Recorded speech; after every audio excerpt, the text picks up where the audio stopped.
There's a network marketing company that has been gaining attention recently with global sales reaching over $1 billion last year. The gross sales of this company have grown by double digits annually for 8 consecutive years since its founding in 2009. This is quite an impressive record. As today's guest on the Leader Show, we have invited the president of Atomy, Mr. Han-gil Park. We will learn about his very own management philosophy and the culture of his company that is less than 10 years old.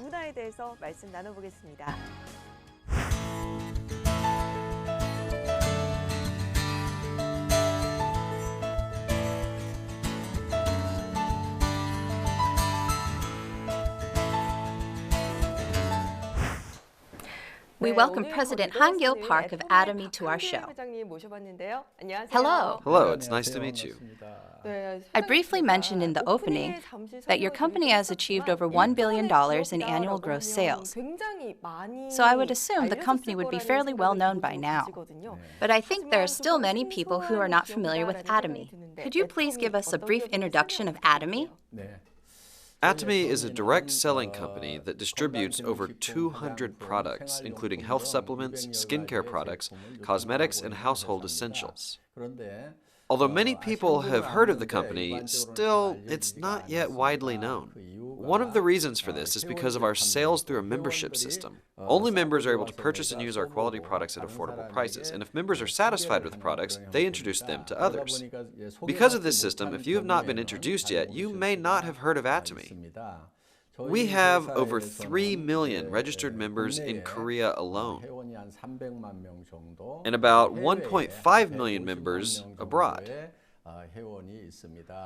Our sales last year reached a total of $1.1 billion worldwide. Exceeding the billion-dollar mark in global sales and with a presence in the international market as well, Atomy should be considered by all to be a highly successful company. But there are still some negative perceptions out there towards network marketing companies in general. Is there a specific reason why you chose the network marketing model for your company? Yes. I am very much aware that people do not always have a positive view of network marketing. And at the very beginning, even my wife tried to talk me out of it, asking, "Why network marketing?" However, I had my own strong convictions about the network marketing model. If you look at the fundamental principles of network marketing, it is about acquiring quality products that I need at good prices, and after using those products and seeing the value in them, I would then introduce those products to other people around me. And if those people like the products, they will pass them on yet to other people, resulting in a kind of chain effect of purchasing and introducing. In this way, network marketing has the potential to be a very successful model in the distribution industry, creating many loyal consumer groups. So theoretically, there is no problem with this model, but if network marketing still has a bad reputation, it's because of scams in the past, such as pyramid schemes, which are something completely different from network marketing. Those involved in these illicit activities have deceived many innocent people. And when news of these illegal scams ends up going public, they are often collectively referred to as network marketing sales. Therefore, many people have this negative perception of network marketing since they mistakenly relate it to those illegal pyramid schemes. All network marketing companies are cons. People think network marketing and pyramid schemes are all the same and that they are both fraudulent and deceitful. This is untrue. And this is why the negative image of network marketing companies persists. Another reason for this negative perception is that even though it is perfectly legal, many network marketing companies tend to excessively mark up their products. People think that this is because the price includes the sales allowance paid to the members. In any case, expensive products can be quite a burden on consumers. So some network marketing companies are often reproached for overpricing their products and burdening their members, which is also an influencing factor that's contributed to the negative image of the network marketing industry. But if you simply follow the fundamental principles of network marketing, it can provide a valuable marketing channel for the manufacturers, as well as an effective way for consumers to acquire quality products at good prices. I had confidence that we could create such a healthy distribution channel. So I specifically chose the network marketing model to test out and prove my ideas. Fortunately, those who have used our Atomy products can attest to the product's quality and affordability. Just as I had intended, from the very beginning. I believe this is the reason that Atomy has been able to grow steadily to this day. It sounds like you built the company on the belief that as long as you sell great quality products at affordable prices and keep to the principles of network marketing, you will have high success as a distribution company. After looking at some data, I see that Atomy has grown by double digits every year for the past 8 years since its founding. What would you say is the secret behind such a rapid growth? I don't think there's really any special secret. We are simply staying true to the principles of distribution. Even though it seems like the world is a complicated place, I think the principles that govern it are really fairly simple. I believe that selling high-quality products at good prices is the key to distribution. At Atomy, we therefore begin by selecting absolutely high-quality products. We call this absolute quality. And we sell this quality at a price that no one can match. We call this absolute price. So you can say that the secret is establishing the principle, selling absolutely high-quality products at an absolutely good price, and sticking to this principle to the utmost. As you mentioned, the key to distribution is selling good products at a good price. It seems to me that consumers' trust is the most important factor. Yes, that's right. As you've just mentioned, the secret to Atomy's rapid growth is the consumer's faith in your quality products. And during the company introduction earlier, you also mentioned that Atomy distributes a wide variety of products from household essentials to home goods and even skincare and cosmetics. Among these, if there are any products in particular that have helped lead Atomy to rapid success, could you briefly introduce them? One of the top-selling products at our company right now is Hemohim. And another is the Absolute Skincare line. Both of these products were a result of a government-funded research project that was headed by the Korean Atomic Energy Research Institute. The sales of Hemohim exceeded $150 million last year, and the Absolute Skincare line brings in over $100 million in sales every year. These are our two main leading products. In addition, Atomy's toothbrush and toothpaste are also very popular products. Our toothbrushes are said to be sold at a rate of almost 1 toothbrush per second. We sold about 27 million toothbrushes last year. And as for our toothpaste, we have sold about 100 million tubes of them to date. $150 million a year and over 100 million sold. These are outstanding figures. I actually did some research on Atomy for this show. And one thing that stood out to me was how Atomy focuses on a win-win relationship with its partnering companies. What kind of efforts have you been making to cooperate and grow together with your business partners?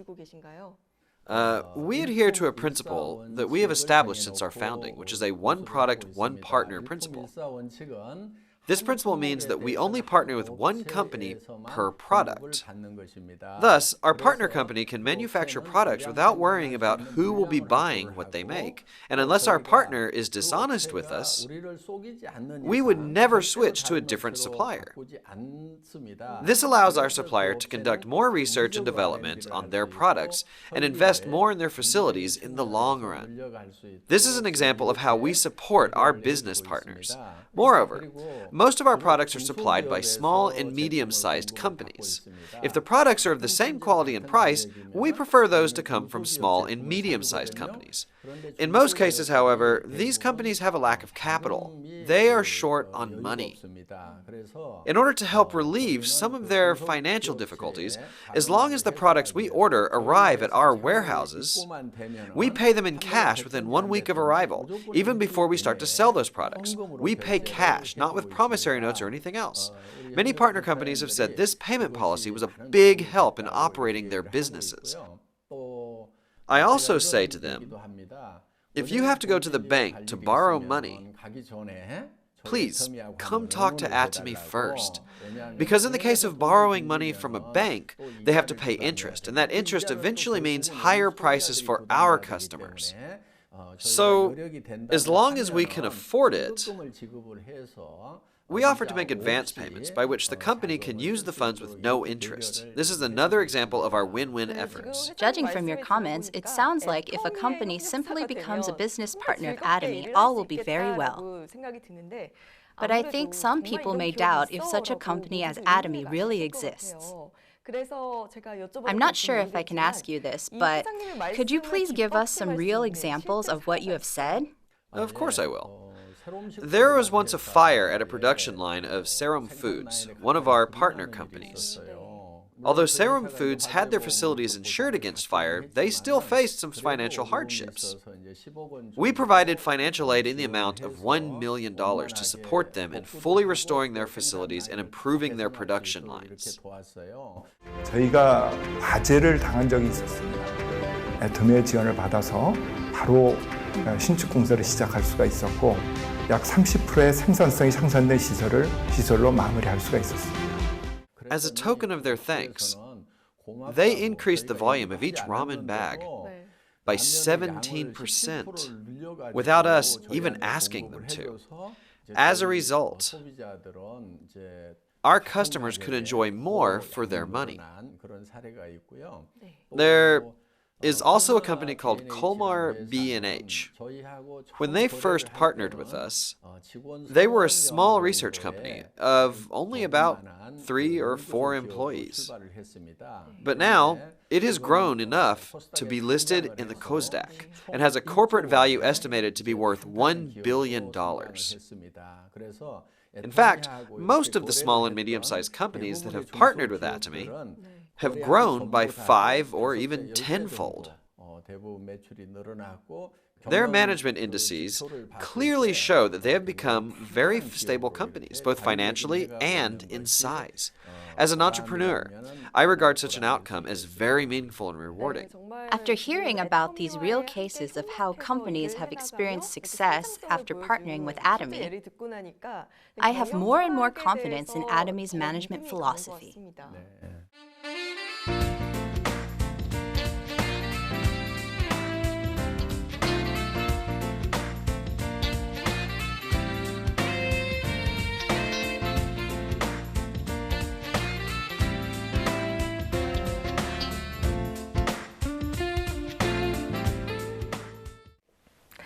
Let's continue with Atomy's success story in launching overseas.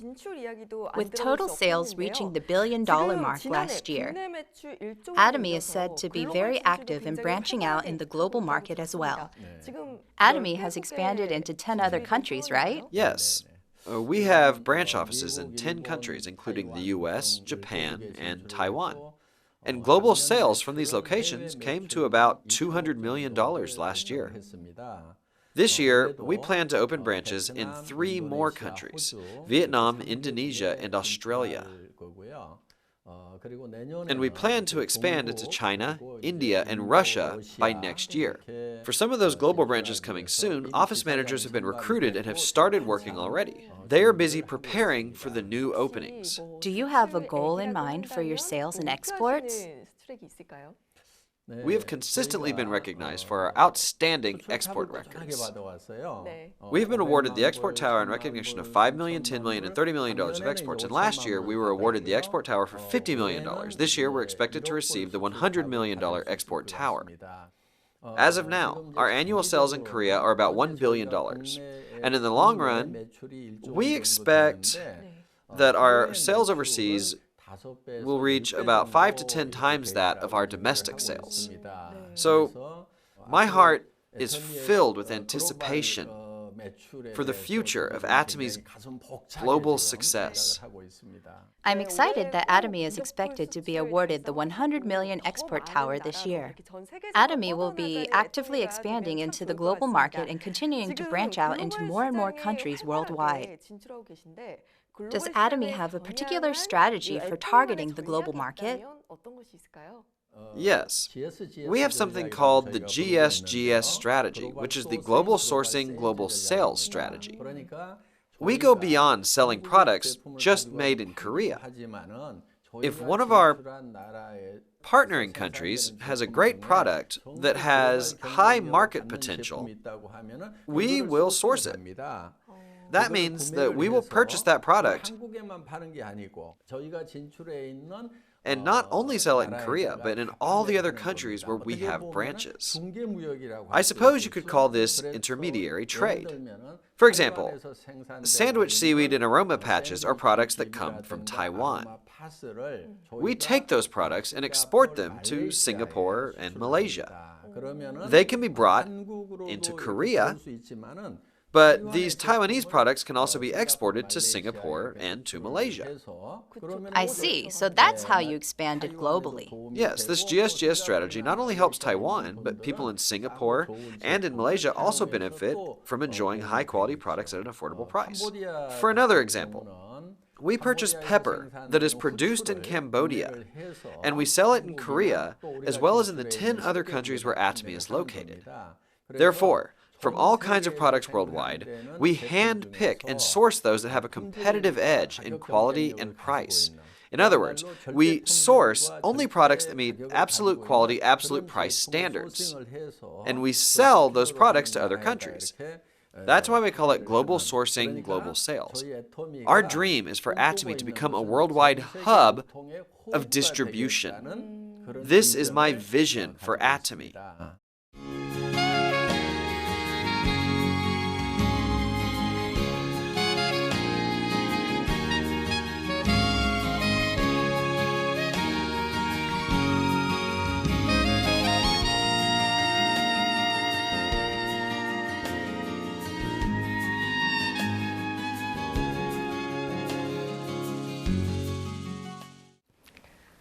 After hearing about Atomy, it seems like the company really makes an effort to distribute high-quality products at affordable prices for the benefit of its customers.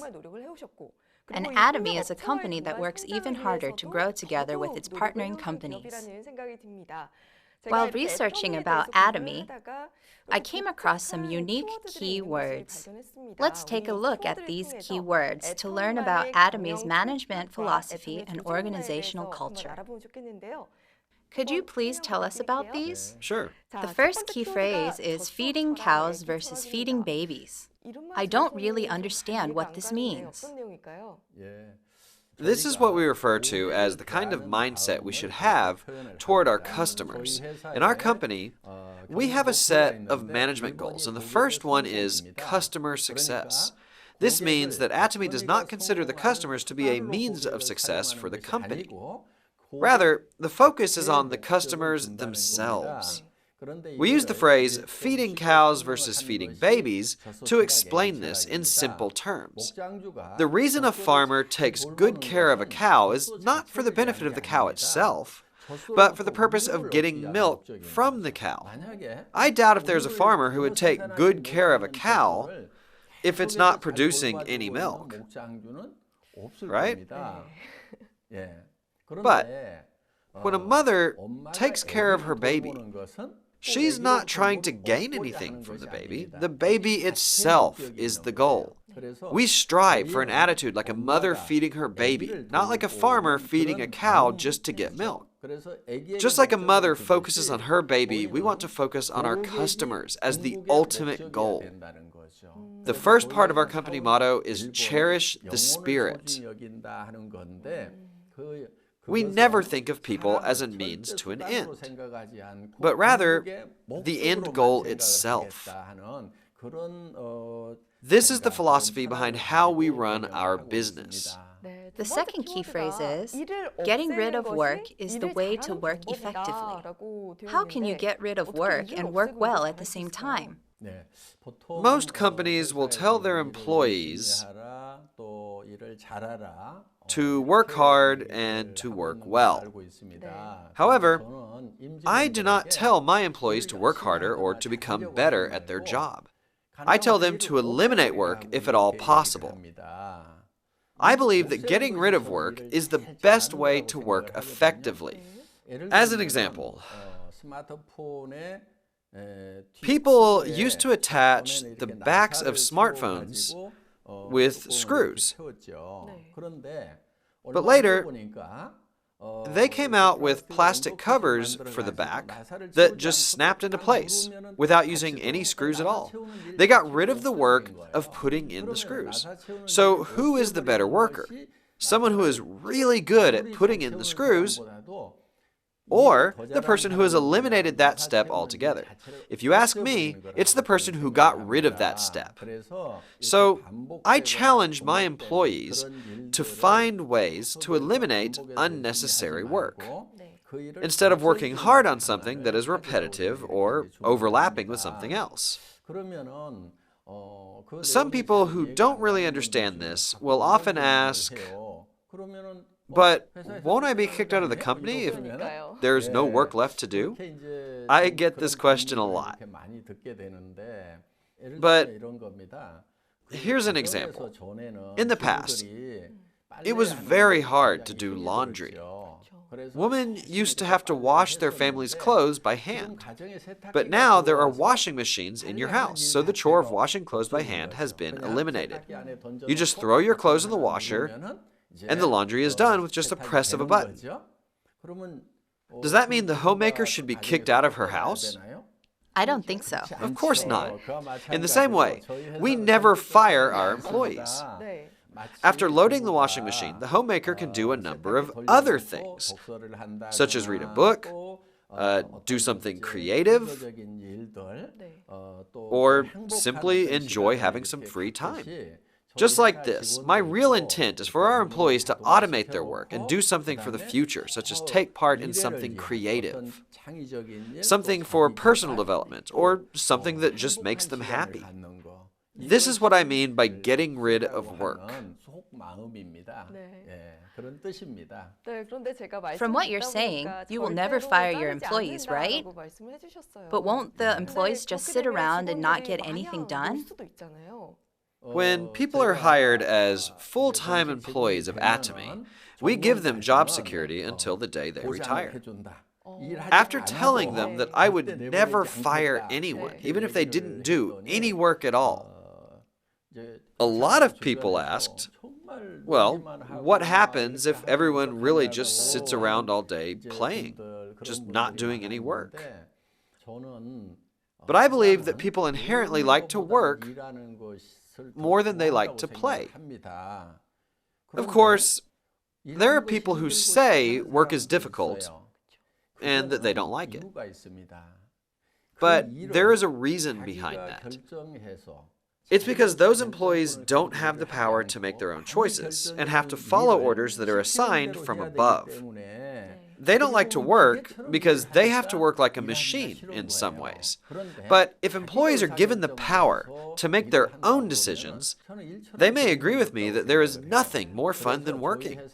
That's why if someone joins our company, we don't give them a job description filled with tasks. Instead, we just leave them alone for a little while. I believe it's much more effective for the employees to find work to do on their own initiative and decide to take on specific tasks for themselves. Work shouldn't be something that you dread. I think work should be more fun than play. There is actually something that I'm most curious about. I've heard that employees who play all day also have a role. What kind of role do they play? When managing a company, there is a common practice of firing the bottom 5 to 10% of your workforce every year. This is a management practice from the United States. If you do this, it has the effect of making the employees work really hard so they're not the ones who get fired. But there's a problem with doing things this way. There's a tendency for employees to not cooperate with each other since it comes down to either you or your coworker being fired. You are put into a desperate situation. You should be working together with others at work. But this is impossible because you are competing with them. You have to step over them. Therefore, instead of individual accomplishments through competition, I believe that collaborative achievements through cooperation is much more efficient. Let's say that there's an employee who is not performing very well at all. He doesn't even deserve a paycheck. You will see these kinds of people at work. But we don't fire this person because he actually plays an important role. When the other employees see that even a person like that won't be fired, they will be assured that they can continue with this company for a lifetime as long as it does well. It gives them peace of mind and a mentality of cooperation without competition, as they hope for the company to do well. These are my intentions behind my no firing policy. It sounds like you are creating Atomy to be a company where employees feel secure and grow together by working cooperatively. Yes, I'm trying to create that kind of environment. Theoretically, this sounds like the perfect model. But I wonder if a company policy with so much freedom really leads to results. Yes, the data tells us that it really works. Our employees each produce sales amounting to $7 million every year. So, with a total revenue of $1 billion and only about 130 employees, this is historically unheard of in the distribution industry. Objective data shows that employee productivity per person is very high with Atomy. Atomy really seems to be a very efficient organization when it comes to productivity. I also came across the phrase assistant manager park while reading about Atomy. May I ask, is this your nickname? Yes, some of our employees call me Assistant Manager Park, as well as Mr. Unconquerable or Mr. Fourth Dimension. As for the Assistant Manager Park nickname, I had worked as a salaried employee for over 10 years. So I'm familiar with the workings of a business. I think they call me that because I'm the president who works like an assistant manager. But I've heard they've recently promoted me to manager. Oh, so now you're Manager Park? Let me ask another question to the recently promoted Manager Park. I've heard of a vertical or horizontal organization, but I've never heard of an amoeba organization. What does this mean? In our company, we don't assign or delegate tasks or hold employees to a set of rights, responsibilities, if at all possible. So, when new employees join with our company, instead of putting them to work right away, we give them some time to sit around and observe how the work flows. If they manage to find some work to do, they may become a manager for that particular project. Anybody can become a project manager, regardless of their position in the company. And these project managers are able to recruit anyone in the company to become members on their team. For example, a project manager who is an employee can recruit a director, or even the president like me, to put together a team of members. And when the project is completed, that team dissolves and a new team is formed around a new project. We are fluid, flexible, and can change form like the protoplasm of an amoeba that moves around a nucleus. That's why we call our company an amoeba organization. We are an organic, living community. It must take a lot of guts to recruit you. The president. Someone must have nerves of steel to ask you to be on their team. I'm also curious to hear about the free position system in your company. Does that mean your employees can choose their own titles? Yes, that's right. When you join our company, you have the freedom to decide on the position title that gets printed on your business card. So a new employee can become a manager or even the head of a department. Internally, the position names don't really mean anything. The titles are mostly for external purposes. President Park, I also heard that when you work, you put emphasis on a chutzpah mindset. What exactly is a chutzpah mindset?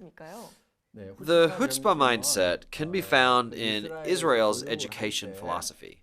It means to be bold and brazen and never stop asking questions. If my employees have any questions while working, I strongly encourage them to be audacious and tenacious and constantly ask questions until they understand. This is the type of mindset that they should have. Employees should not go easy on me just because I'm the president. I have put down my title. So with all titles aside, let's create an atmosphere of working face to face. It is with this purpose that I preach the chutzpah mindset. By doing so, I think the employees can have more influence on different aspects of the company. Yes, the point is not to use power or authority, but to use influence when working.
Where our employees can play. If they have time to play and enjoy themselves at work, they will be sure to come up with creative new ideas. Wow! After hearing about Atomy's corporate culture, I have to say that it's beyond unique.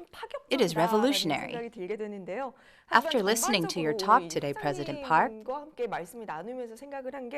I get the impression that you are a very smart, influential businessman. Now I'd like to ask you my last question for today. How do you want Atomy to expand moving forward? What are your future aspirations for this company? People call this time period the information age. One characteristic of the information age is that we are flooded with a tremendous amount of information. So, it is very difficult for consumers to discern what information is useful or beneficial to them. It can be very confusing and overwhelming.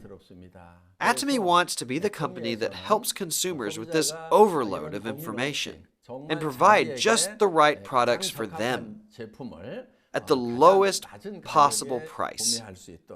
A reliable company with products that you can trust and use.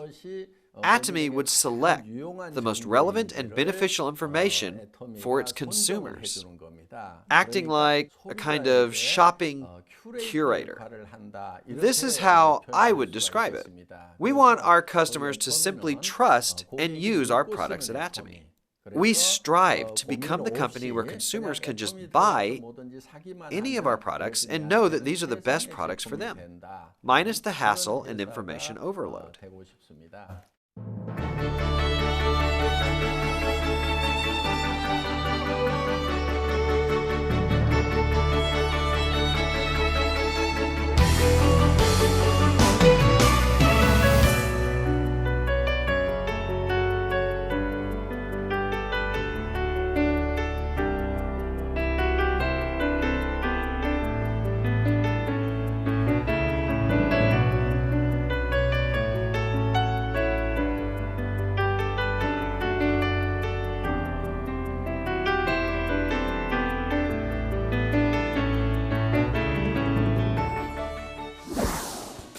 We had President Han-gil Park of Atomy on the show today. We were able to hear about his management philosophy and company's goals from a different perspective.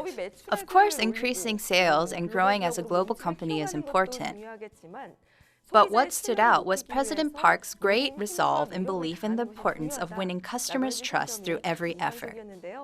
We hope for Atomy to become a company loved by many consumers around the world. President Han Gil Park, thank you so much for being with us today.